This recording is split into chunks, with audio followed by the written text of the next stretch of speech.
L'histoire des Africains doit être narrée, racontée, écrite de main de maître par les Africains eux-mêmes. On n'acceptera plus qu'une tierce personne qui n'a jamais vécu les difficultés qu'on a vécues en Afrique venir nous dire ou identifier ou définir ce qu'est l'Afrique.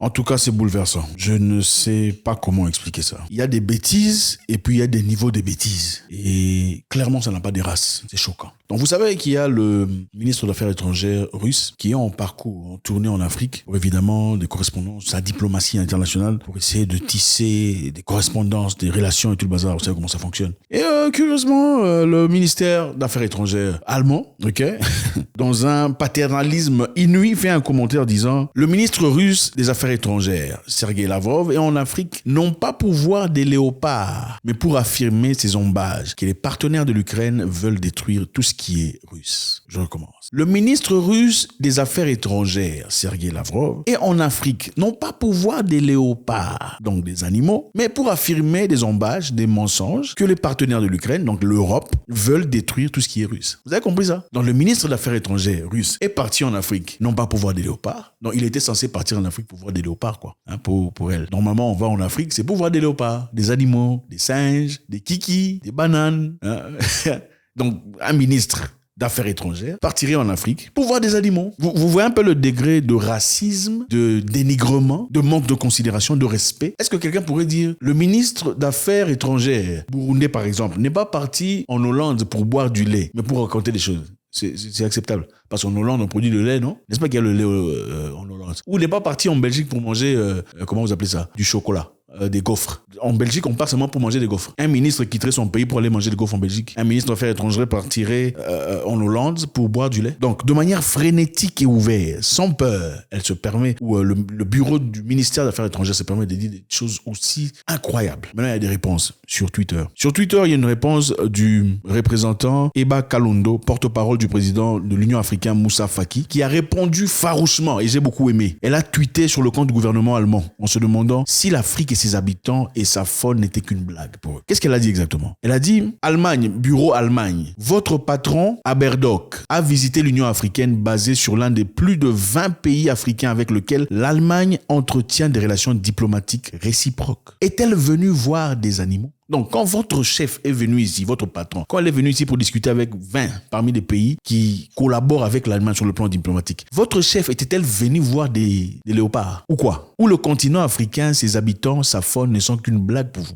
Quand votre chef est venu ici, parce que vous parlez de Lavrov, disons que Lavrov n'est pas venu voir des singes, des kikis, des léopards, tout ça, mais il est parti raconter des bêtises. Mais quand votre chef était venu ici, était-il, ou votre chef, la femme, était-elle venue ici pour voir des kikis, des singes, des léopards, ou elle est venue pour discuter sur la diplomatie? J'ai beaucoup aimé cette façon de réagir, parce qu'il fallait essentiellement qu'une personne réagisse. Maintenant, on voit ici, il y a une autre personne, Ousmane Moumouni, qui dit « J'espère que la personne qui a écrit ce tweet était ivre pendant qu'elle écrivait. » Incroyable, choquant, bouleversant. Donc un racisme ouvert comme ça, il n'y a même plus de... Vous voyez un peu. Une autre personne, Zainab Ousmane, qui dit « Ce n'est pas beau d'utiliser de tels stéréotypes sur l'Afrique, selon lesquels l'Afrique est un vaste paysage d'animaux sauvages et la brousse. Pour donner un coup de pouce géopolitique à un adversaire dans une guerre européenne ne vous fera pas gagner d'amis africains. » Okay? Donc, insulter l'Afrique de manière parabolique ou de manière indirecte pour donner un coup de pouce, un coup de poing à un adversaire géopolitique ne vous fera pas gagner d'amis africains. Et je pense que c'est très important, les amis, de voir. Autant nous sommes ici assis à penser que le colonialisme est fini, voilà, le racisme n'existe pas, c'est clair, c'est évident. Vous savez, quand quelqu'un est un voleur, même s'il fait semblant, donnez-lui le temps, laissez seulement quelques pièces, quelques monnaies dans le coin, faites semblant de n'avoir pas vu, ou laissez l'argent dans la poche, vous allez voir. Avec le temps, vous allez remarquer. Vous allez remarquer la disparition d'argent, disparition des objets, parce qu'il est naturellement voleur. Et quand une personne est naturellement raciste, naturellement méchant, naturellement, sa tendance naturelle, s'aimer, comme ça, c'est diffuse, sans effort. Donc on voit là clairement. Ces gens de l'Europe pensent que l'Afrique, ce sont des singes, des léopards, des animaux. En fait, c'est tout ce que l'Afrique représente pour eux. Donc vous partez en Afrique, c'est pour regarder les animaux, c'est partir en safari. Ce n'est pas pour discuter sur le plan industriel, sur le plan économique, sur le plan diplomatique. Nous oublions pas ici, très vite, que l'Allemagne en soi, il n'y a pas très longtemps, l'Allemagne est partie en Namibie pour négocier un contrat d'hydrogène vert. Oui, pour la production d'énergie pure. Parce que la Namibie s'est placée dans une position très forte, dans un projet de plus de quelques milliards de dollars, dans un projet inouï. L'Allemagne est partie demander de l'aide à la Namibie pour faire partie de ce projet. Est-ce qu'ils étaient venus à l'époque pour venir regarder les léopards et les animaux? Non. Ils sont venus pour un projet tangible et démocratique, diplomatique. Et évidemment, cette pression a été inouïe et évidente. Les gens ont résisté par rapport à ça. Et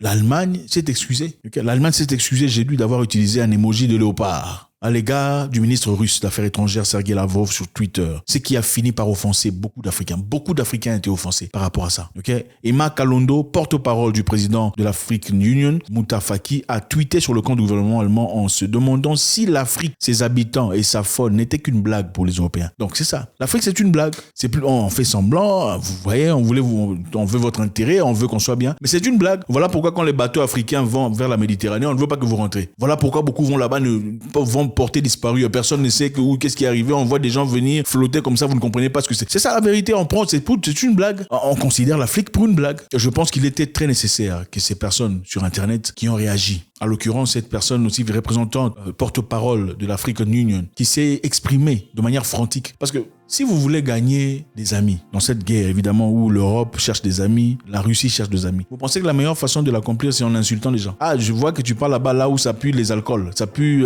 tout ça. Non, même si la maison du voisin pue l'alcool, où il y a des souris, tu ne diras pas, il est parti non pas pour tuer les souris, mais il est parti pour abîmer ma réputation. Si la maison du voisin a des souris ou des rats, ok, la maison du voisin est infestée par des...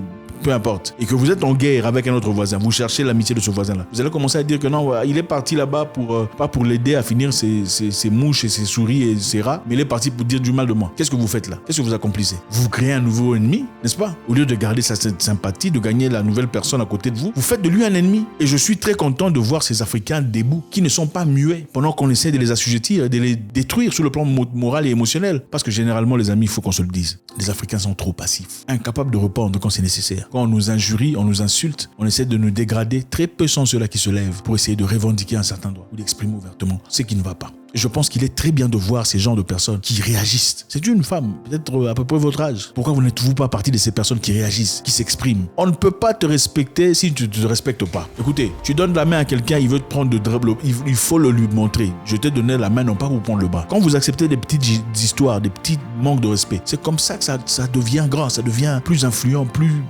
Alors, pourquoi Sergei Lavrov est en Afrique? Pour ceux qui ne comprennent pas, évidemment, ce qui se passe en Europe, pour l'instant, beaucoup pensent que ça n'affecte que l'Europe. Ce sont des problèmes européens. Pas du tout. Parce que si vous regardez dans l'histoire, vous remarquerez des choses très intéressantes. Quand les deux guerres mondiales ont commencé et ont détruit le monde, l'Europe en général, l'Afrique a été touchée d'une certaine façon, directement ou pas. Donc, comme le monde est uni aujourd'hui, tout le monde sera affecté par une guerre mondiale. Surtout si ça devient une guerre nucléaire. Alors, comme le ministre des Affaires étrangères russe essaie de gagner du terrain, les Européens sont là pour les contrer, pour essayer de gagner du terrain à leur côte. Alors, il est important que les Africains comprennent ce qui se passe. Autant nous n'avons pas de frères parmi eux. Nous avons seulement besoin d'intérêt. Comme c'est ça la politique. Il n'y a pas d'amitié, il y a seulement des intérêts. Alors, il est important qu'on comprenne les raisons pour lesquelles ce qui se passe. On essaie de détruire, de vilipender les uns les autres dans le but de gagner la confiance des Africains. Parce que la voix des Africains est très importante. On ne peut pas malheureusement prendre des grandes décisions aujourd'hui sans passer par les Africains, sans l'accord des Africains, pour au moins avoir cette liberté morale de justifier ses faits. C'est ça les amis. Moi ce que je veux vous dire aujourd'hui c'est quoi? Si vous voyez des gens en train de diminuer l'Afrique, en train de dégrader, de vilipender,